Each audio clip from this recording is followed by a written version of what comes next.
가장 좋은 게요, 유기물, 석회, 이런 것들이 가장 좋은 입단화 방법입니다. 그래서 뭐 여기 나오는 진멀칭, 이런 방법들을 이용해서 입단화를 시키고요. 그리고 입단의 파괴. 다시 말해서 이렇게 대소공극이 많아서 액상과 기상의 비율이 이상적이고 유기물 분해도 촉진되고 해서 여러 가지로 우리가 작물을 재배하는데 유리한 토양 환경을 만들어 줍니다. 근데 문제는 요게 깨지는 경우들이 있어요. 깨지는 경우. 첫 번째, 경운. 경운은 논이나 밭을 가는 것을 우리가 경운이라고 얘기해요. 그래서 흙을 갈아서 뒤집어 버리면요, 흙 알갱이가 이렇게 뭉쳐져 있는 것들이 깨져 버리겠죠. 그래서 이 경운이 첫 번째예요. 그래 요즘은 무경운 농법이라는 것도 하고 있습니다. 아예 밭갈이를 하지 않겠다. 근데 이런 토양의 입단화에는 이 경운이 안 좋은데 뒤쪽에 이제 계속 나올 겁니다. 계속 나오는데 경운을 또 해야 되는 경우들이 있어요. 그럼 이걸 해야 될 건지 아니면 하지 말아야 될 건지 이 부분에 대해서는 그때그때 새롭게 판단을 해야 됩니다. 그리고 비나 바람에 의해서도 이 경운이 입단이 파괴되어 있고요. 그리고 나트륨 이온,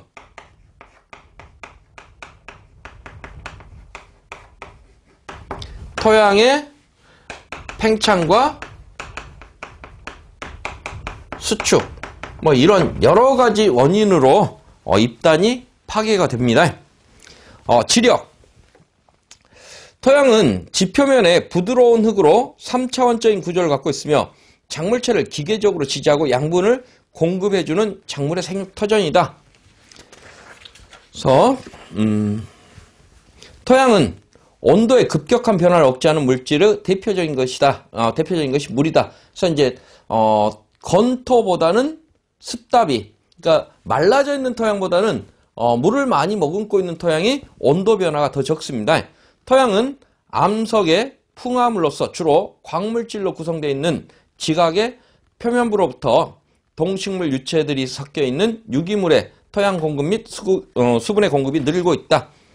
관여인자는 모재, 기후, 식생, 지형, 시간 등입니다. 그래서 토양 생성에 관여하는 인자, 모재, 기후, 식생, 지형, 시간, 요 5가지 정도는 기억을 해 두십시오. 그리고 이제 토양 구조에서 보시면은 우리 참고 426페이지에 참고해서 토양 구조가 있죠. 그래서 A층, B층, C층 나왔는데 요 내용을 조금만 보고 가겠습니다. 지금 가볍게 얘기해서 A, B, C로 해놨는데 이제 원래는 맨 위층이 5층, A층, B층, C층 이렇게 나눕니다. 5층은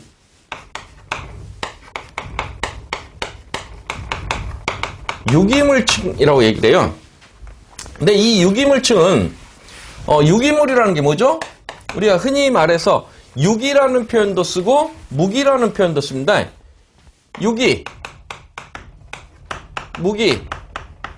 유기는 살아있는 기원이 살아있는 생명체로부터 출발하면 유기, 무기는 무생물에서 출발하면 무기. 다시 말해서 무기란 얘기는 광물질에서 출발했다거나 이런 경우가 무기물이라고 표현합니다. 근데 살아있는 생명체, 동물의 사체가 썩었다. 동물의 사체가 썩은 것은 생명체에서 출발했죠. 그래서 유기물. 식물의 사체가 썩었다. 유기물. 동물의 배설물. 요거 유기물. 이렇게 출발점이 생명체로부터 출발하면 우리가 유기물로 봅니다. 그래서 다시 이 유기물층을 O1층과 O2층으로 나누는데 이 O1층은 만약에 우리 산에 가보면, 사람이 많이 안 다니는 산에 가보면 나뭇잎이라든가 나뭇가지라든가 이런 것들이 위에 떨어져 있습니다. 이렇게 육안으로 우리가 이건 무슨 나뭇잎이네 하고 알아볼 수 있는 이런 게 맨 위에 있는 층이 오원층. 근데 조금 이 나뭇잎을 걷어내 보면요, 안에 나뭇잎 형태는 있는데 이게 나뭇잎인지 아니면 가지인지 잘 모르게 형태가 어느 정도 썩어서 뭉개져 있는 이런 형태를 우리가 투층이라고 얘기를 합니다. 그러면 이 층이 그 아래로 내려가죠. 그래서 아래로 내려오면 이것을 우리가 용탈층이라고 얘기를 해요. 다시 1, 2, 3, 1, 2, 3로 나누는데 이 용탈층은 이렇게 썩어져 있는 맨 위에 이제 동식물의 사체를 육안으로 확인할 수 있는 썩지 않은 사체로부터 아래로 내려오면 점점 부식이 심해지겠죠. 근데 더 아래로 내려오면 이제 이런 유기물의 부식들이 잘잘하게 썩어져 있을 겁니다. 그럼 비가 오면 어떻게 되죠? 밑으로 물이 빠지면서 수분이 빠지면서 이러한 썩어져 내려 있는 유기물이 같이 밑으로 요것들이 같이 지하로 물과 함께 빠져 내려가게 됩니다. 그래서 이렇게 빠져나가는 층이라서 용탈층이라고 얘기를 하고요. B층은 집적층. 요것도 1, 2, 3로 나누는데 용탈층에서 이렇게 빠져나온 유기물이 계속 지구 한가운데까지 내려가는 건 아닐 겁니다. 그럼 어느 순간인가 모여서 쌓이는 부분들이 있어요. 이 쌓이는 부분들을 우리가 집적층이라고 얘기를 해요. 그래서 이 빠져나온 이 유기물들이 여기 가서 이제 고이드라 하는 층. 그리고 C층은 모재층. 모재라고 얘기를 하면요, 이 모재는 이 토양 알갱이를 만드는 어미모 재료, 토양 알갱이를 만드는 원천적인 재료가 되는 층이란 얘기예요.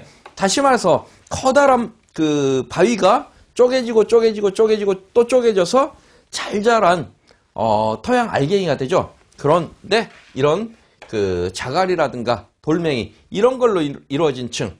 그럼 이렇게 큰 돌멩이들이 있겠죠. 그리고 그 아래 밑에는 안반이 존재를 합니다. 이래서 이렇게 토양의 구조를 보셨고요. 다음 사질토, 점질토.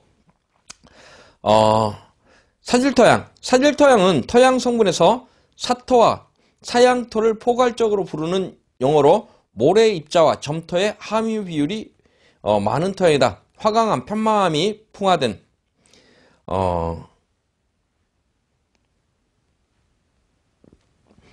여기서 이제 점토와 모래 입자와 점토의 함유율이 많다라고 이야기를 하는데요. 지금